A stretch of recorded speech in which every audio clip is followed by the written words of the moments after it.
All right, hello everyone. Welcome. Perez with Branding for the People, and you're in for a real treat for my next interviewee for my interview series of introducing some of my private VIP clients that I want to share with you, all with the intention of being able to have another perspective and another point of view on the branding process. Again, branding can be confusing. It can be sort of overwhelming for some people. One of the things I wanted to do is to have you get a little bit behind the scenes from the client's perspective on what they went through, what that journey was like for them, and also how the impact it has on their business, and more importantly, for you to be able to walk away with some tips or some things to think about should you be thinking about going through the branding process.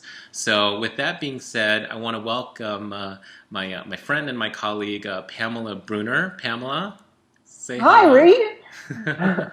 Thanks So for making. excited to be here. It's so great to be here. Thanks for making time. I know you're super busy, and you obviously have a full schedule, and to block out a block of time to share your wisdom and your insights, I certainly don't take that lightly. So thank you for your time today. Oh, it's my pleasure. All right, good. Well, so let me give you a proper introduction of Pamela and who she is, and I might look down a little bit just because I really want to make sure I capture really this woman's journey and who she is in the entrepreneurial world. So Pamela is a business coach. She's also an author, a speaker, and an EFT. That's an emotional freedom technique expert. After removing her own marketing fears to go from $375 per month to $1 million in less than 3 years, Pamela specializes in working with transformational entrepreneurs to build 6 and 7 figure businesses by removing their fears and their blocks around marketing and sales. She is also the co-author of Tapping into Ultimate Success book and DVD with Jack Canfield, creator of Chicken Soup for the Soul. So with that being said, let's just jump right in. And again, thank you, Pamela, for this is going to be an exciting conversation. So thanks for joining us today. So Pamela, let's just start with this, because one of the things that I like to do is kind of share with people, there's like the before and the after, right, of going through the branding process. But prior to thinking about going through a branding process, or prior to working with Branding for the People, what was your awareness or understanding of branding prior to going to that? Mostly, I saw it as a fairly superficial thing, kind of like the way that you would pick your clothes out of the closet in the morning. It's like your brand is your colors, it's your logo. I'd gone from one look at the beginning of my business to a second look that was definitely an up level, but it still was just kind of a surface thing, and it Okay. wasn't deep inside. And when I met you and I heard you start talking about branding, I was like, wow, there is so much more to this than I thought there was. And that that new awareness changed everything, and it had me really desire to get a brand that was based in concept and not just in superficial colors or logos. Oh, that's great. Okay, good. Thank you for that. Then we're going to talk a little bit more about that. We're going to expand upon it. So tell me why. Tell me why you decided to go through the branding process. And I know that there's a lot of people that you could choose from to go through this process, or even some people are on the question of like, should I do this now or should I do this later? But for you, there's got to be a business why or a personal why of why you wanted to go through the branding process. Very much so.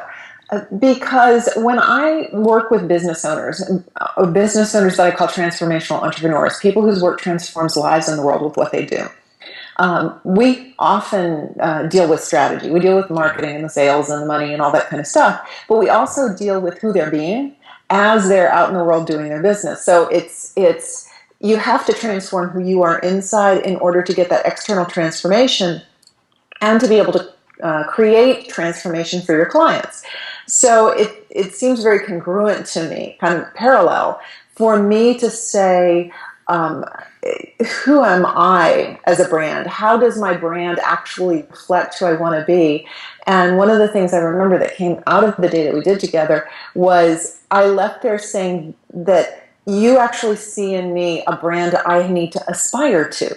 So it wasn't just a brand was something that was already there for me, but a brand was pulling out the best that was in me and saying, this is who you want to be in the world. And it caused me to step up into my brand rather than, like I said, just have it be a surface thing. So very, very congruent for me to look at branding from that perspective. Okay, awesome. Thank you.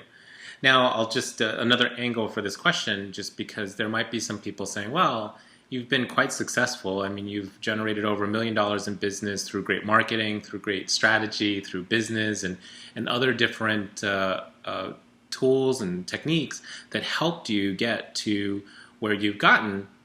You know, for some people, it's like, well, clearly you can be successful without branding, or the kind of branding that the process that we went through. You know, is there another reason why, you know, you felt it was the right timing to go through that process, knowing that you've already been successful? I think because it felt like branding was what would take me to the next level. And it really did. And here's why. I'm kind of airing my dirty laundry for the benefit of your viewers. The truth is that I achieved that success, but not everyone I was attracting was my ideal client. Okay. Now, I certainly had ideal clients I was working with, but I also had a number of people that weren't the people that I really wanted to support, who had been attracted to me for one reason or another, probably because my branding was a little off. Okay. When I got clear on my branding and my messaging, what's happened since then is, has my business grown? Sure. But the really critical thing is it's positioned me for growth. I didn't want to grow a lot until I was growing with the right people in my tribe.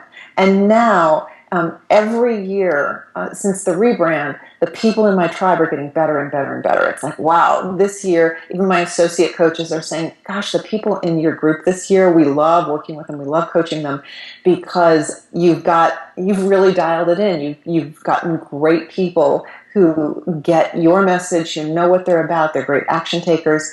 And I feel like that came from clarity on my brand, from me being clear on who I wanted to be in the world. Gotcha. That's great, being clear. So one of the takeaways that I'll lift from that, just to highlight it for the people listening in, and if you didn't quite catch that, it's brilliant because you can certainly grow and expand and in a business without going through the branding process, but it's almost like, and maybe I'm adding to this, or maybe it's an interpretation of what you just said, but it's kind of like you want to take a step back to really get clear on who you want to serve and who you want to target, your ideal clients. And then also, conversely, it's kind of like who are not your target clients. And you really want to communicate that such that the growth and the expansion feels aligned with where you want to go, not just growing for the sake of growing. Yeah, it can be very heady if you've got some strategy and some tactics that are helping you make a whole lot more money. That can be a very heady experience. It's a great experience. It's like, whoa, I'm being successful.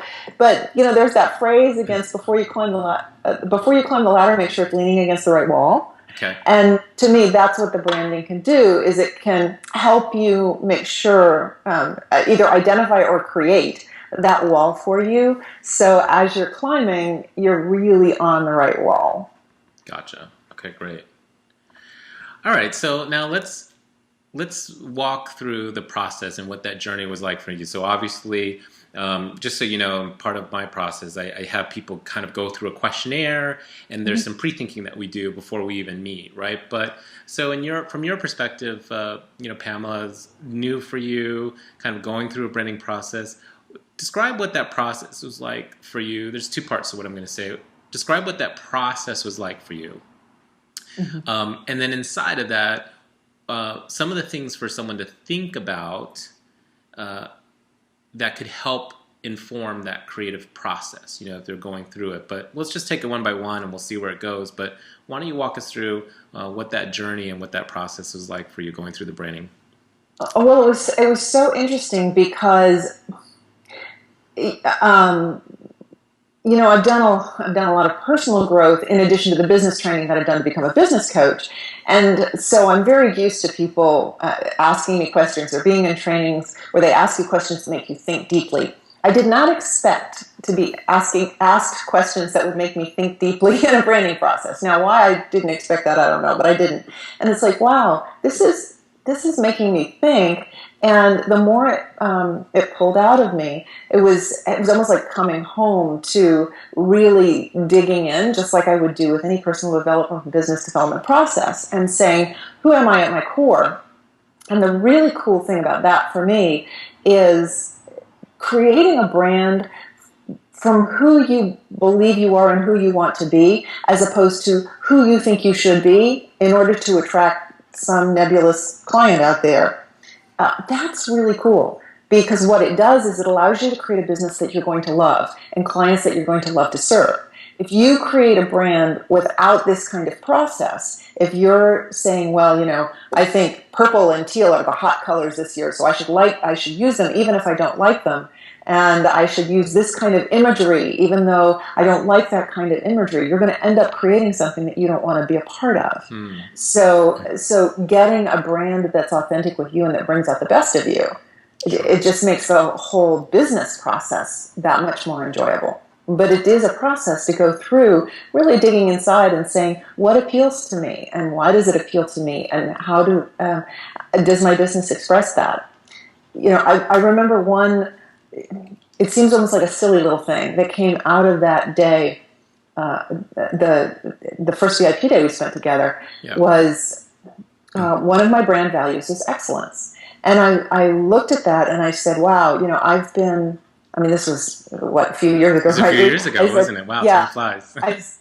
I said, wow, I've been releasing the handouts for my workshops and for my online courses. I've been just doing them in Word, and I'm decent in Word, but I'm not a graphic artist. And I said, if my brand is excellence, then my stuff's got to look really, really good. And I found a graphic artist that could express the vision of the brand that you and I created together. And so everything that comes out of my company now, people comment all the time. They're like, your videos are beautiful, your handouts are beautiful, your materials are great and top-notch and excellent. It's like, yes, they're in accordance with the brand that you helped me discover. Oh, that's awesome. That's great. So, what's interesting is because part of that journey that we went through is that Pamela's describing is even before touching logos or design and whatnot. And it's kind of like going deep, you said, right? And I think sometimes people feel like, well, maybe I should just go straight to creating a logo. But it's all of that deep work that we did, and that thinking is what I'm kind of recreating of what you just said, is really helps to inform and guide to have your team then go and design something and really bring in excellence, right, into everything that you do, all the different touch points that you portray. Mm-hmm. Absolutely. I mean, I don't know why this image keeps coming up for me, but it does, so I'll share it. And that's correlating it to, say, going to a stylist who says, here's a red power suit, and this is a great look for you. You should wear a red power suit. And you're going, okay, I'm not sure I feel comfortable in a red power suit, as opposed to going to a coach or some kind of transformational worker who will say, who do you feel like inside? What's going to be the best expression of you? How are you going to walk out in the world and really feel awesome today? And that's a very different level of work, but what you're going to get at the end of that is really different than somebody handing you a red power suit. Yeah, it's a good point, because it's got to fit with your own persona, as well as got to fit with how you want to be, because I talk about brand being a perception, right, in the marketplace. Yes. So it's got to be like, well, how do you want to be perceived? And maybe the red power suit, using your example, isn't really going to signal the kind of perception that you want. And certainly even just the self-perception, because if you're not connected with that kind of red power suit, for example, then energetically it's going to come off as you're not aligned with who you are. Mm-hmm. Yeah, and if you look uncomfortable in your own skin, no one's going to want to do business with you. Exactly. People can pick that up when they sense that you're uncomfortable in your own skin. Yeah. Now, let me ask you a question, because it's actually a question that a lot of people come to me when they're thinking about going through a branding process, and maybe you might have a way of explaining the answer to this question to help people think about it. But a lot of people say, well, I think I should figure out who I am first, before going through the branding process? Now, you just described kind of that going through, but a lot of people say, well, I think I should figure out who I am first before going through branding. What would be your response to that? Whatever that is, but what would be your response if someone's like, well, let me figure out who I am first? It's, I have the same, people say the same thing to me about business. It's like, I got to get it all figured out before I get any business training or business coaching. It's like, if you're running a business, use your business as a vehicle for doing that. When you say, if someone says, I've got to get myself figured out first, it's like, well, if you need therapy, go into therapy. But if you're just trying to figure out who you are, let your business be an expression of that. I mean, I may very well rebrand in a few years. I know exactly who to come to because I'm always changing and evolving. We're always changing and evolving. That's right. And I think going through a really good deep branding process pulls the best out of you. It pulls the next chapter out of you. And then you step into that in business and in life. And it doesn't mean that chapter is not going to change 5 years from now, but it's the best that you can be right now. And I don't see any reason to try to figure yourself out outside of your brand and your business, because they are a great vehicle for doing that with you. Yeah, great point. Okay, great tip. All right, so I'm big on results and outcomes, right? So it's great we had an awesome time together. We got to go deep, and we got to explore a lot of these questions and answer some of these questions, but you and I are very similar in that it's like, okay, well, what is the outcome? What's the ROI, or what's the impact that this has? So kind of walk us through, I'll probably ask some follow-up questions, but let's just say you changed the look and feel of your brand and you went to market, right? Mm-hmm. How did that impact prospects or existing clients or partners, but however you want to take it? How did that impact your business? Well, what I would say is, for me, the biggest impact feels to me like it's in my confidence level. And, I know that's not something we can necessarily put in the bank, and yet I've got no doubt that it's led to a lot of bank additions for me. Because when you are more confident, you book a lot more clients. And I know that often people who do what I did, kind of skyrocket to 7 figures very quickly, that there's a huge percentage of them that can't maintain it, that they fall back after the first year. And it was right after I broke the 7-figure mark that I worked with you, Ree, and changed the brand. And I feel like it's one of the things that allowed me to maintain there and stay at that level of success. And as I said, get my clients much more in alignment with who I wanted to serve and who I wanted to be.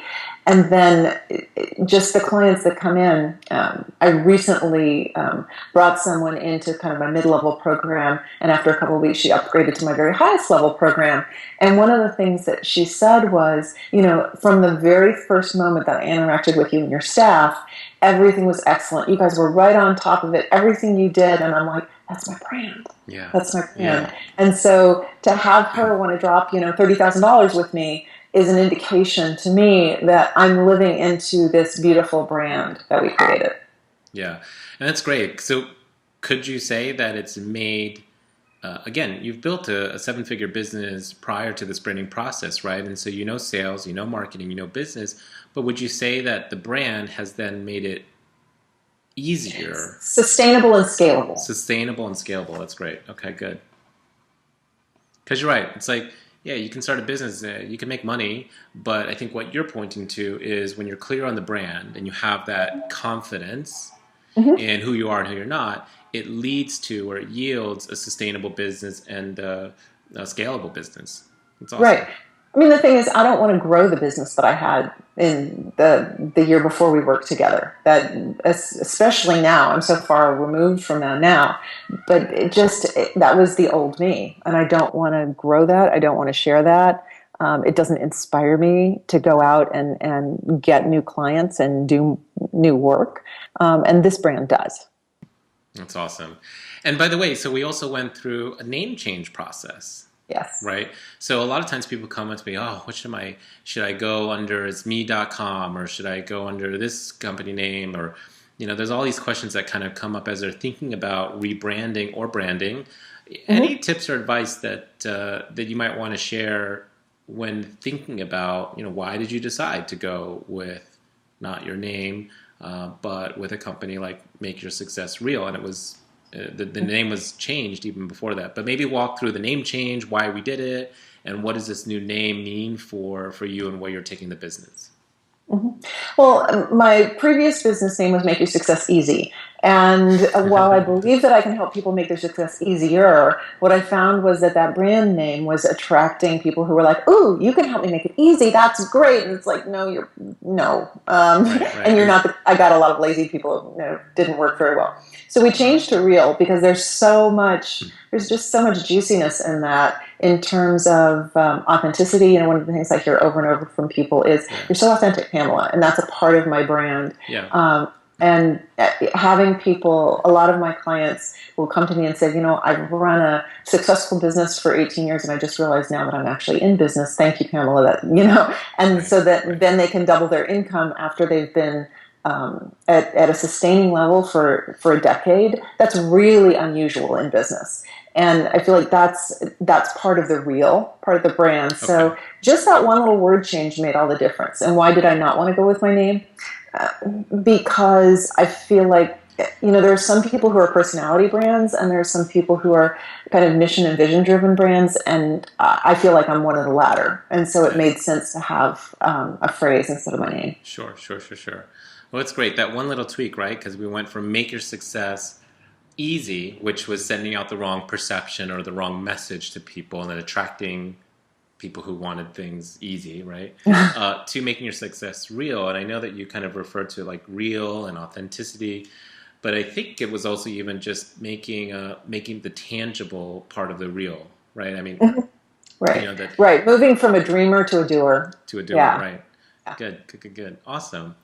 Any other things in terms of now, you obviously have employees. Now, not everyone, there might be solopreneurs listening in on this, or there might be people who are just starting out, and there might be some people listening that it might be a bit more established. But is there any things that you could say on how it's impacted the culture, or even just, integrating your brand with your team and how that might have impacted that experience? Well, I've got a team. I've got an immediate team of about 10, and including employees and associate coaches and everything. And I feel like there is there's really a unified culture and a unified theme that people can rally around, and it gives them something to focus on. And I'm really happy about what they're focusing on. Not that I mind taking the limelight, as you know, Rian. I love being on stage, but I also really believe in the mission of my company. And so having that as a touch point for my entire team is just really great. Okay. All right. Awesome. Any tips or advice to someone who's thinking about going through the branding process, or who, well, yeah, that's really the question. Is there any tips or advice that where someone's thinking about it that you felt are top of mind, or you feel that's top of mind that you should be asking or exploring before you make that decision? Don't sell yourself short. Don't get a surface treatment when what you really need is the deep treatment. And also be willing to go for a brand that feels kind of like a Cinderella brand for you. Okay. But it's almost like, wow, could that really be me? Do I deserve to step into that? Yes, you do. Do your mindset work to handle that. But step into a brand that feels like a Cinderella dream for you. It's kind of like an aspiration brand, Exactly. but something that okay, cool. All right. Anything else? Was that good? Yeah, I mean, I love that. It's like, don't sell yourself short, because you get what you pay for, right? And if what you're creating as an entrepreneur is something big in the world, or it's going to revolutionize something, or it's going to make a huge difference for people, why would you sell yourself short on that? Because it limits the potential of what you can do.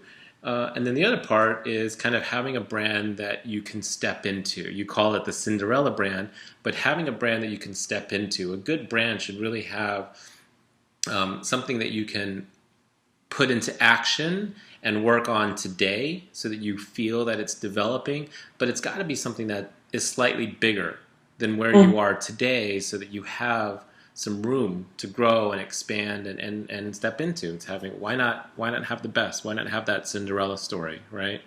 Yeah, I think your brand needs to pull out the best in you, or it's not good enough for you.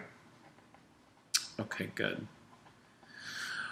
Well, awesome. I mean, it's really good insights in terms of, obviously hearing your perspective. Thank you for kind of walking through that. This has been a few years since we worked together. And like I said, I love sharing all of my VIP clients with the people who follow our work, mainly because it's, I look at them as exemplars of people who, are leading the way and really, kind of obviously they're connected with what we're doing and our vision for people and branding for the people, but they're also committed and driven to take their business to the next level. And I thought it was just useful to kind of get the behind the scenes from successful entrepreneurs and business owners. I mean, Pamela's a 7-figure business, 10 people on her team, and doing really great transformational work in the world. So hopefully that was helpful. Now, Pamela, that being said, I'm sure people, they might be listening in on the interview and they might want to learn a little bit more about you and your work. And, where would we send people to? Please go visit makeyoursuccessreal.com, which is my lovely brand that I created with Ree. And there's a great gift for you up there. It's my 10 secrets to overcoming sales objections. And they're all from a heart-centered, authentic place. So I think you might enjoy reading about that. And again, it's makeyoursuccessreal.com. Okay, good. So Make Your Success Real. We'll put that on the bottom of this video as well, this interview, so that you can also just click on it and go directly there. But definitely go check that out, because sales is so important in any business, whether you're a service-based entrepreneur or even if you have a brick and mortar business, but mastering the art in sales is critical. So that is an invaluable free resource that Pamela is providing for you. So I definitely encourage you to go check that out. That being said, obviously I don't want to take more of Pamela's time, but my intention was to create this for you so you can get some insights, and look forward to sharing our next interview on the next series. So that being said, thank you, Pamela, for your time. Enjoy the rest of your day, and I'm sure we'll be in touch really soon. Thanks, Ree. Thanks, everyone. Talk to you guys later.